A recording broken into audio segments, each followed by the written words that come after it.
Hello guys, welcome back to my channel again.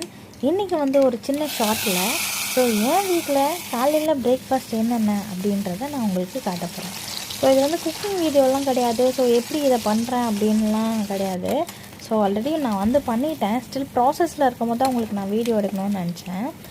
காலையில் என் வீட்டில் தேங்காய் சட்னி அண்ட் அதை தாளிச்சிட்டு இட்லி வேக வச்சுட்டு அண்ட் குட்டீஸ்க்கெலாம் தோசை சுட்டு கொடுத்துட்டு அண்ட் ஃபிஷ் ஃப்ரை பண்ணேன். காலையிலே எங்கள் ஏரியாவில் மீன் வந்துச்சு. வாழை மீன் நல்லா க்ளீன் பண்ணிவிட்டு, வாழை மீன் ஒரு நல்ல டேஸ்ட்டு கொடுக்கும். நல்லா க்ளீன் பண்ணிவிட்டு மசாலாலாம் போட்டு ஒரு 1/2 hour மேரினேட் பண்ணி ஃப்ரிட்ஜில் வச்சுட்டேன். அதுக்கப்புறம் ஃபஸ்ட்டு பேட்ச் செகண்ட் பேட்ச் எல்லாமே போட்டு எடுத்துட்டேன்.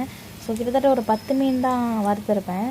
பேலன்ஸ் எல்லாமே இருக்கட்டும், அப்புறம் நைட்டுக்கு வறுத்து கொடுக்கலாம் டின்னருக்கு சொல்லிட்டு வச்சுட்டேன். அண்டு நீங்களும் நல்லா சாப்பிட்டு நல்லா தெம்பாருங்க. தேங்க்யூ.